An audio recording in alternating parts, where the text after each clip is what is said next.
Hello and welcome to another Denis Wick interview. And my name's Brett Baker, and I'm delighted today to introduce you to John Barber, who's been a long time player of our mouthpieces, but is a recent addition to our artist list. So, welcome, John. Thank you very much for taking part in this. Lovely to be here, and thanks for asking me. It's an absolute pleasure. So, we're going to go through a series of questions. And for our people abroad, the first thing really is going to be, whereabouts do you live and why do you live there? Well, I live in Cheshire, the county of Cheshire, and more specifically, a little market town called Sandbach in Cheshire.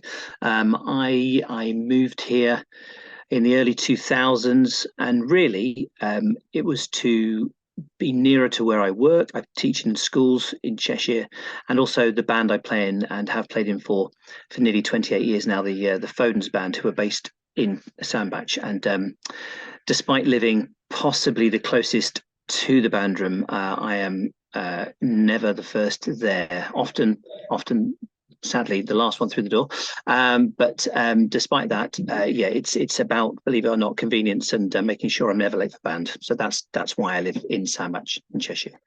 Do you feel you've transitioned from thinking like a student to thinking like a professional? And was there a sort of light bulb moment, or has it just been a gradual thing?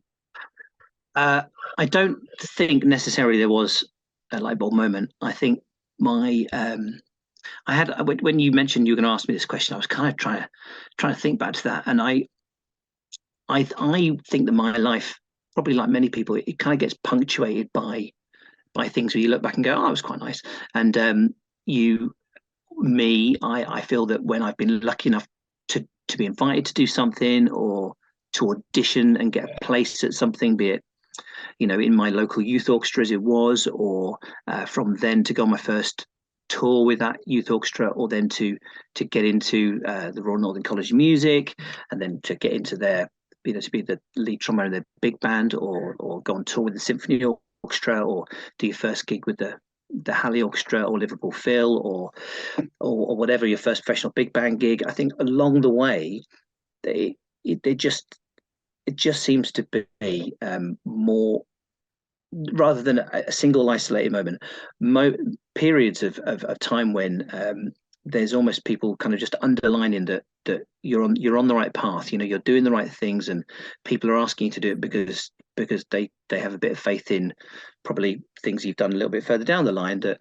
they're prepared to take a gamble on you doing something a bit more professional, or pay to do something a bit more substantive, or that, and alongside that, of course, for the last 20 million years has been playing in Foden's band. And those things of we when we talk about the word professional, I think sometimes it's easy to get lost in the financial side of the word professional when it comes to playing. And both you and I are incredibly fortunate to play in two of the more recognized bands in the world, and we know that fundamentally we do that whilst they're, with some of the lucky ones, there is some kind of security with what we do financially, I suppose, but it certainly won't pay our mortgages off, will it? It's something that we do because we appreciate the demands it makes on us as players. We appreciate the demands it makes on our techniques and our ears and our listening and our ensemble, and the high standards that it means that we have to play out all the time.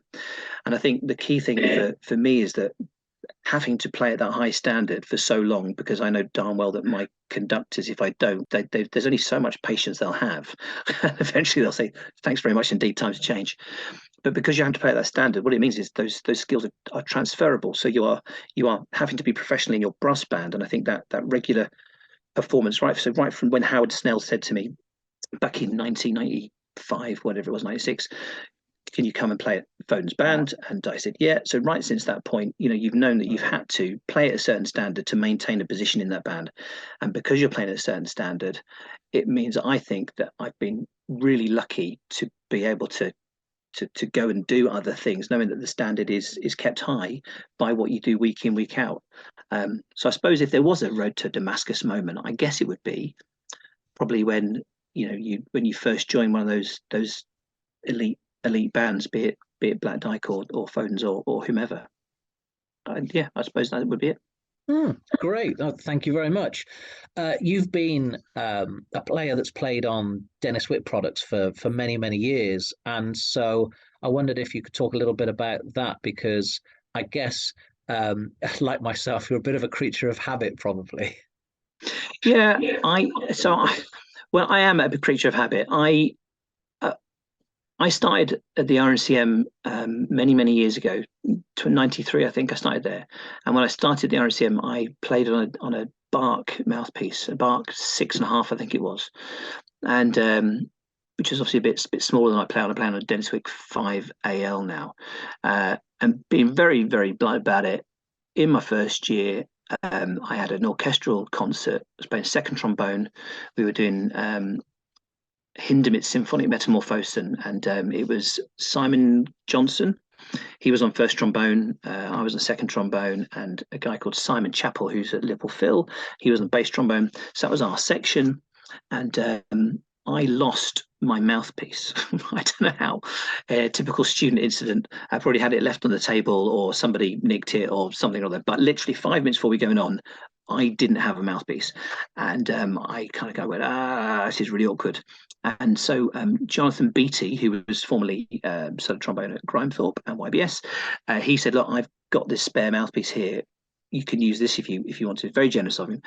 And it was a Denis Wick 5 AL, so I had to put it in, and I played the concert with that. The mouthpiece I have today is the very same John Beattie mouthpiece from 1994, as it was at the end of my first year.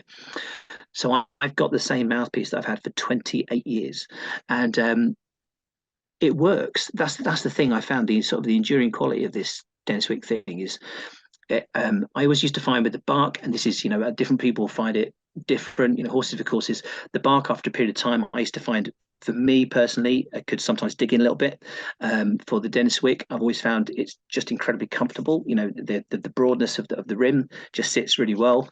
For the 5 AL, it's kind of small enough to still make access in the higher register smooth, and especially in the positions that you and I play in, you need to be able to get up there a lot, unfortunately. But also it's got it broad enough to resonate well in the lower registers, and gives it that flexibility. So yeah, a creature of habit, probably more by chance than anything else, because obviously after having played on a 6.5 for 4 or 5 years before that, I didn't want to go back.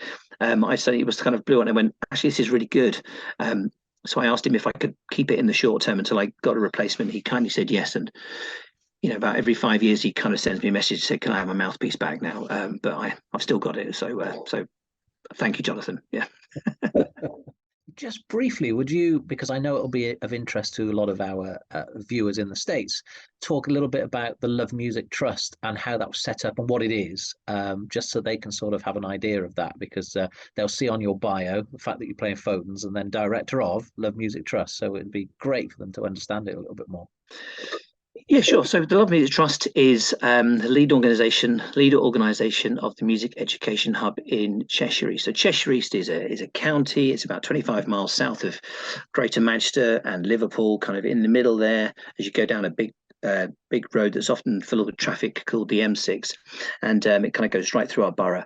And the Love Music Trust started in 2012, and it occupies the footprint of Cheshire East. And before that, there was the Cheshire East Music Service. So this was the local authority. So they put some money into the music service, and with that money, the local authority would run an orchestra and a brass band. They would have teachers who would deliver some instrumental lessons, and that was how it was up until about 2012. Then very, very quickly, the government had a change of policy, and they wanted to move away from music services being run by local authorities to having music education hubs, which is fundamentally a network of lots of different organizations, some from within the authority, some without the authority. And they wanted a lead organization to basically hold the money. So we get given our money from Department of Education, and then Arts Council England passed it to us. And we basically commission lots of people to do lots of different work. We have about 45 teachers who go into, there are 126 primary schools in Cheshire East, and over 100 of them engage in first access music. So that's whole classes of instrumental tuition. So if some of our tutors do it, we also commission other or rather we give money to schools for them to commission other providers to also do that work. We do a lot of work with vulnerable groups, children in challenging circumstances. We're doing a project at the moment called Hear Me with Afghan asylum seekers and those who are needs, not in education, training and employment, in Crewe and Macclesfield. Obviously, we run our own ensembles and also support partner ensembles. So we do give funding to groups who are not necessarily run by us, but groups like Lions Youth Band or Congleton Youth Orchestra or Mac Music Centre or Points Music Academy to enhance the provision that those young people get. So maybe that money might be, it's not for running costs, but it might be to take them to a concert or to have a workshop with somebody or to get a piece of music commissioned. So it's a really, really broad remit that we have, and we've been running now for 12 years. And actually, there's a reinvestment process going on. So by September, hopefully, we'll be able to say it'll be running for a few more years. If not, then this is quite a timely interview because it might be my last one as director of the Lumley Trust. So good capture. Good. People of America, this is my current. Watch this space. Well, it's been a pleasure finding out a little bit more about what you've been doing and all the interesting things that you're up to. And thank you very much for your time, John. And I'm sure I'll see you very soon. Great. Thanks, Brett. All the best. Take care. Thanks.